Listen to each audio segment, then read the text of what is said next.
All right, so you're trying to make your team better, or you're trying to sell some players that maybe you don't truly believe in that's on your team right now. Today, I'm bringing you 5 wide receivers that you should be trading for or selling before we get into week 2. So let's get straight into it. Let's not waste any more time. Make sure you like, comment, and subscribe as always. And my first buy low wide receiver is DJ Moore, my guy coming into this year, a guy that I've been raving about all offseason. He honestly became a late my guy, to be honest. But coming into this week, everyone was saying, you know, you shouldn't be worried about DJ Moore. We understand he's going against Jair Alexander, but clearly that was the case for the Chicago Bears and Justin Fields. They did not want to target him whatsoever, but we always have a saying here, start your stars, and that's exactly what we always recommend to you, to start your stars. And now, go get your star in DJ Moore. Week 1, only caught 2 out of 2 targets for 25 yards. He was a wide receiver 69 this week. That is not a production and a stat that I honestly am planning on seeing on a week-to-week basis with DJ Moore. That's not okay. But when you look at the numbers in the game and see where DJ led, he led, you know, in snaps and in route runs. You can see 68 snaps on the team, the most out of anyone outside of Cole Kmet, to be surprising. Cole Kmet ran for 70, had 72 snaps, and routes run, it was DJ Moore who was tied with also Cole Kmet. So DJ Moore is clearly the number 1 wide receiver on this team that I believe he is going to improve week in and week out. Secondly, the Bears are playing the Tampa Bay Buccaneers, who just gave up the 3rd most fantasy points to the wide receiver position. Literally everyone in that offense ate. Justin Jefferson, Jordan Addison, TJ Hawkinson, all 8 in that secondary versus the Tampa Bay Buccaneers, and that's exactly why I truly believe the Bears are going to do something incredible. So that is my first player, somebody that I'm willing to trade for. So I want to give you some players that you can trade away right now before it's too late, and maybe take advantage. Maybe some of these names you will hear later on in the video, but one of the players that I want to go out and get, and before I even tell you my players, I just want to give this disclaimer. People are panicking right now. People are overreacting. So some of the names you're going to hear in every single one of these trades for and tradeaways, some leagues it may be possible, some leagues it may not be, it may seem absurd, but take a chance, take a swing. I mean, we've seen so many people in our comments say, you know, I sold Puka Nacua to get T. Higgins, or Puka Nacua to get T. Higgins because they picked him up already. Like, I understand that. Like, I understand that's the overreaction that people are kind of expressing and doing right now. So once again, some names I'm going to be bringing to you. Don't be alarmed. But that's no way that's going to happen. Anything can happen. So here's some names. Chris Godwin for DJ Moore. Mike Evans for DJ Moore. What about a Michael Pittman who just had a really good game? A DK Metcalf, a Dalvin Cook, an Alexander Madison. These are some names that I'm willing to trade away to acquire DJ Moore before week 2, going into week 2. All right, let's go to my sell side. My first sell wide receiver, and I think I said his name on that little list right here, is Michael Pittman. Okay, look, coming into this season, Michael Pittman, both myself and Zach were saying we're completely off of Michael Pittman. One of the reasons is because of Anthony Richardson's inconsistency with his touch and passing when he goes down and playing on the center. He's trying to, you know, get the ball to his wide receivers. And one of the expectations that we had for Anthony Richardson was that he was going to be running the ball more, not throwing the ball. Now, clearly that wasn't the case in week 1. We saw what Michael Pittman did. He caught 8 out of 11 targets for 97 yards and a touchdown. He had over 23 fantasy points. He finished as a wide receiver 7 this week. That is not something I'm expecting both from Anthony Richardson and or Michael Pittman to be producing on a week-to-week basis. Okay, there's no way I can see that happening, especially from a rookie quarterback. And I went back to go check. I'm like, okay, when was the last time a rookie quarterback has produced a wide receiver in a full season, a full 16-17 slate season, produce a top 15, even top 30 wide receiver? And there's only one in the last 7 years. And that is Justin Herbert in 2020 when he played with Keenan Allen when he came his rookie year, and that he already exceeded expectations. Everyone in the fantasy community, everyone was saying Justin Herbert broke the mold. He is not normal. That is not something that we were expecting in fantasy.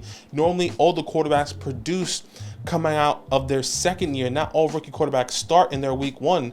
And I think that's exactly what we need to understand. Anthony Richardson is starting here in the first game, who he played the Jacksonville Jaguars, who clearly gave up a lot of points to the wide receiver position and the quarterback position.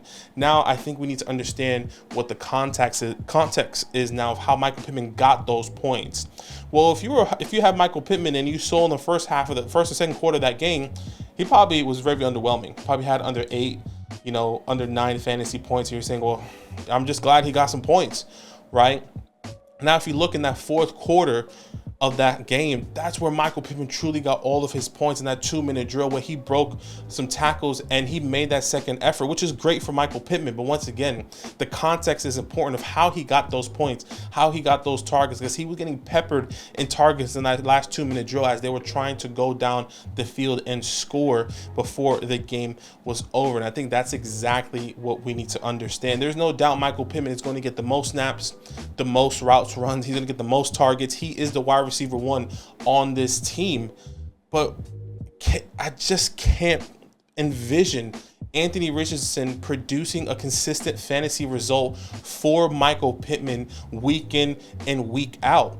Right? I mean, look, you have to really understand what this looks like. So now if you're trying to sell somebody who doesn't want, if you're trying to sell and no one is budging, you actually might have another week for Michael Pittman, because he is playing the Houston Texans this week, another team divisional game for the Indianapolis Colts, who just gave Zay Flowers, who is a rookie, by the way, 9 out of 10 targets for 78 yards. He was a top 20 wide receiver that week. And I think Michael Pittman might have another lifeline, but it does get more challenging as the season comes. So once again, here's some players that I'm going to be telling you that you should be selling, here's some players that you should be trying to acquire in trades for Michael Pittman. Once again, it's overreacting, so some of these names may be absurd, but finishing as a wide receiver 7 compared to some of these people, I think you have to throw away the draft board now.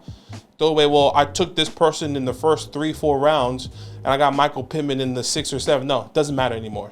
It doesn't, okay? Here are some names. Amari Cooper, T. Higgins, who just dropped the goose egg, Dallas Goedert, who just dropped the goose egg. Can I get Elijah Moore and some more? Can I get Elijah Moore and a running back, another Elijah Moore, another wide receiver? Can I get a DJ Moore, who I just caught 2 out of 2 receptions, right? What about a Rachaad White, who didn't have the best game, but he is the lead back in his backfield? What about a Najee Harris, who also finished outside the top 30 in the running back room? Those are some names that I am willing to try to acquire to trade away Michael Pittman. All right, let's go back to my buy side here. My second buy low player, another name I kind of mentioned in that list, T. Higgins. T. Higgins, okay? The community has been overreacting with T. Higgins. Yes, he dropped a goose egg, but did you see the targets?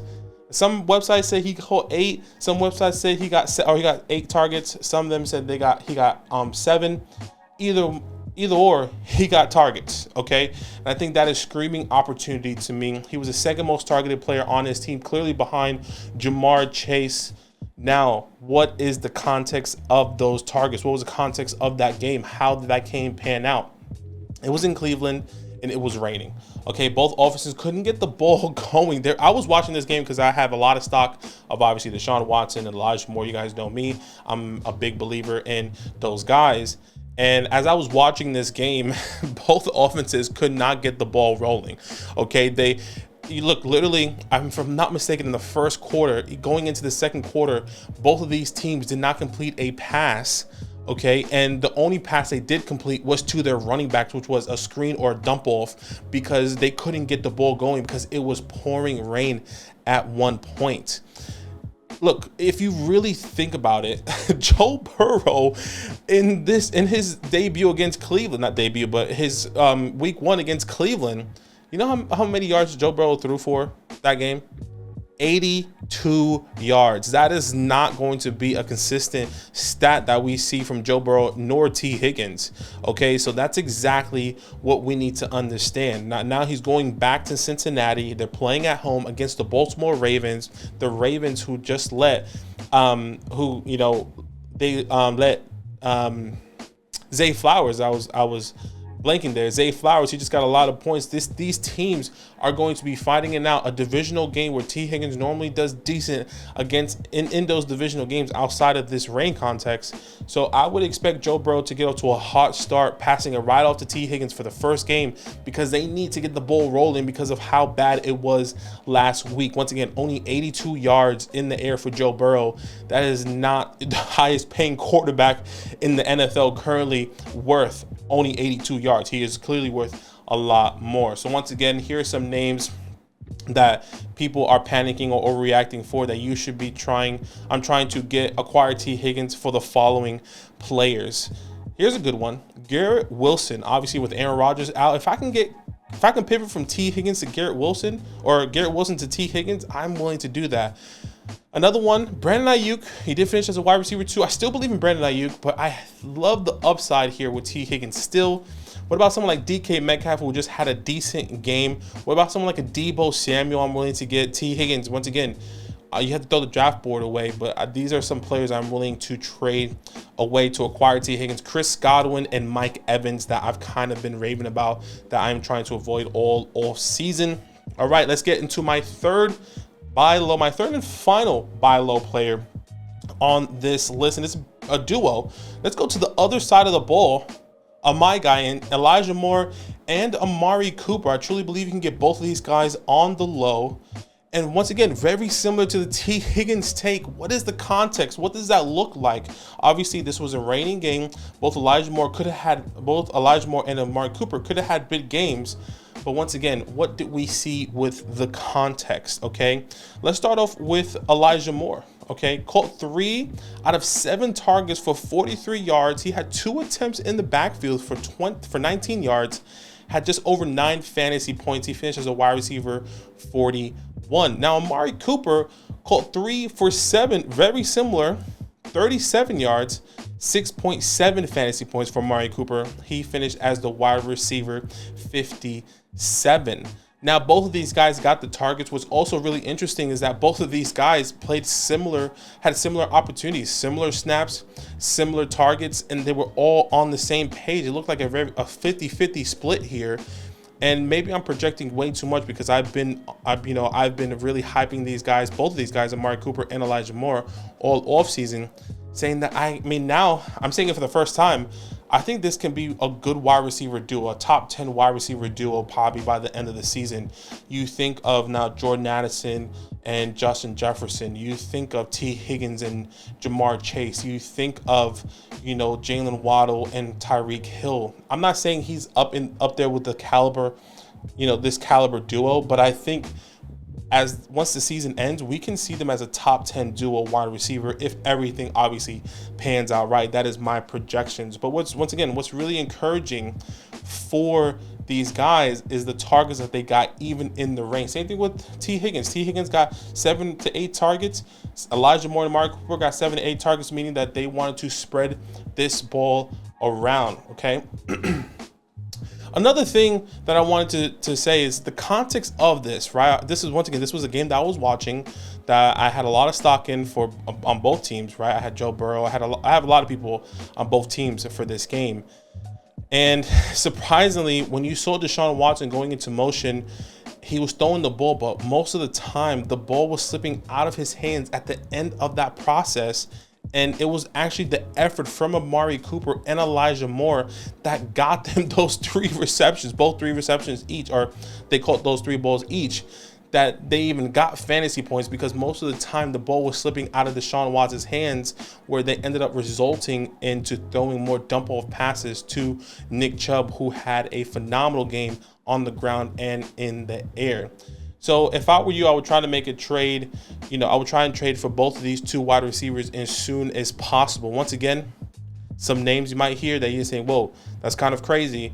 Hear me out. Amari Cooper, here are some names that I would trade away to acquire for Amari Cooper. DK Metcalf, Chris Godwin, Mike Evans, DeAndre Hopkins, Alexander Madison, and James Conner. Those are some players I'm willing to trade away to acquire an Amari Cooper. Now Elijah Moore is a little bit different. I think the value is still significantly lower. I don't think a lot of people believe in Elijah Moore like myself. So I think you can go lower in the scale here. Michael Pittman, I think you can get for someone like an Elijah Moore. I think you can even get more. You can, for example, hey, you want Michael Pittman? Can I get Elijah Moore and somebody else, right? Raheem Mostert, who I think I bought him as a sell high before week 1. I think that kind of showed why you should be selling him. But people are believing in Raheem Mostert. Kyren Williams, who just had a decent game. You probably picked him up off of waiver wires, or you already had him on your team. Can I sell Kyren Williams to get an Elijah Moore, who I believe will have the better season? A Khalil Herbert, who we also been talking about. Hey, Roscoe is going to have a role, which he did in the first half, but they were down. So remember that context. Isaiah Pacheco and then Courtland Sutton. All those guys I'm willing to trade for Amari Cooper and or Elijah Moore. And now going into my last player here, my last sell player, actually. Bought you 3 buys and then 2 sells. My second sells is Mike Evans. Obviously, you might have been hearing his name often of players that I am trying to trade away for some of these players here. But this Bucs wide receiver room is a room that I've been telling you guys that I am avoiding all off season. I mean, I've been preaching it in our mock drafts and our live streams and other videos, saying that you should sell them high. If you trade them, if you draft them, trade them away. And I think that's exactly what I'm trying to do here. Look, the question is not about Mike Evans or Chris Godwin's talent. It's about the question marks and Baker Mayfield and what he's going to be doing on a week-to-week basis. A lot of people were saying, well, Godwin was the better pick due to the volume. Yeah, people were taking him in the early 4th round as their wide receiver 2. Some people wide receiver 1. We were projecting them to come in. They were going to play the Minnesota Vikings. They were going to have a big game. Absolutely. Let's look at what they did. Chris Godwin caught 5 out of 6 for 51 yards, 10 fantasy points. He finishes the wide receiver 40. That was the wide receiver 1 or 2 that you were drafting early in your NFL, in your drafts, right? Mike Evans, who a lot of people were fading, caught 8 out of 11 targets, 97 yards and a touchdown, over 23 fantasy points, finished as the wide receiver 7. If I were to tell you in a start-sit questions in the comments down below, and you saying, who should I start, Chris Godwin or Mike Evans coming into this week? Well, who are they playing? They're playing the Bears. Well, I have to go based off of the workload of what we saw in Mike Evans, and not Chris Godwin. That's why I think there's so much confusion. And then, well, week 2, it was Chris Godwin. Then week 4, it's Mike Evans. Then week 5 is Chris Godwin, right? Like, there's going to be no consistency there when I think of this offense, especially with Baker Mayfield on the center. Now, one of the biggest points I was bringing all offseason about why I'm avoiding Chris Godwin and Mike Evans was because of Baker Mayfield's history in producing fantasy relevant wide receivers. There has only been one wide receiver that Baker Mayfield produced as a top 15 wide receiver, and that was Jarvis Landry. Only one wide receiver in his career as a top 15 wide receiver. Everyone else outside the top 25. That is not something I truly want to be relying on as my wide receiver 1 or wide receiver 2. However way you drafted Chris Godwin and or Mike Evans, I don't know how, the draft value you got. But once again, you kind of have to throw that away, and you have to think about other people. Well, Mike Evans has always been a top wide receiver. Of course, he finished wide receiver 7. They don't really care about who the quarterback is, but in the fantasy perspective, we have to understand the context, and we have to know and take advantage of that. So once again, you have to understand the context. Who did they play? The Minnesota Vikings. The Vikings last year were terrible and didn't get any better. In week 1, the Vikings gave up the 9th most fantasy points to the wide receiver position. That makes sense of why this team and why Chris Godwin, and a lot of people sit videos were saying Chris Godwin or Mike Evans was the best start of the week coming in because of how bad this Vikings team is. Now you're going to the Chicago Bears. We see how that's going to pan out. Maybe there's a little bit more consistency. Maybe we'll have more answers there. But I completely want to be avoiding Mike Evans and Chris Godwin. Now, once again, players that you can trade for if you're trying to get rid of Mike Evans. People overreacting. People are panicking. Here are some names that didn't have the best week that I truly believe you can get for Mike Evans, just purely based off his name, and or Chris Godwin, even though I truly didn't put his stats in there. Zay Flowers, Tyler Lockett, Deebo Samuel, Keenan Allen, Amari Cooper, T. Higgins, Dallas Goedert, and some of the names that I named earlier. Elijah, hey, you want Mike Evans? Can I get Elijah Moore and somebody else? Can I get a DJ Moore? Can I get a Rashad White, maybe, and somebody else? Can I get a Najee Harris? Those are the type of players that I'm willing to trade for to get rid of Mike Evans. So my 3 trade fours is DJ Moore, Elijah Moore, Amari Cooper, and T. Higgins. And my trade aways is Michael Pittman and Mike Evans. Guys, comment down below. Let me know any questions that you have, any trade sit questions or start sit questions or trade for questions, whatever the case may be. I'm willing to give you that hand. And before I go to flogfantasy.com/land, the best place to support what Zach and I are doing. If you want start sit rankings that Zach is putting out over 300 players, all you have to do is sign up at flogfantasy.com. You're gonna get that on a weekly basis with Zach's rankings and so much more on the website. Not only that, you get a fantasy hotline with a code, a chat with Zach and myself, giving you any advice that you need to start, sit, trade questions, your dynasty teams, redraft teams, whatever the case may be. Guys, once again, drop a like, comment, and subscribe. And as always, it's all love. Now that those idiots are done talking, who needs some rankings? Hell yeah, I need some rankings. Then use promo code LAND, L-A-N-D, for 30% off any membership at flogfantasy.com. Oh. It's so easy, even your grandma could scan that QR code right there.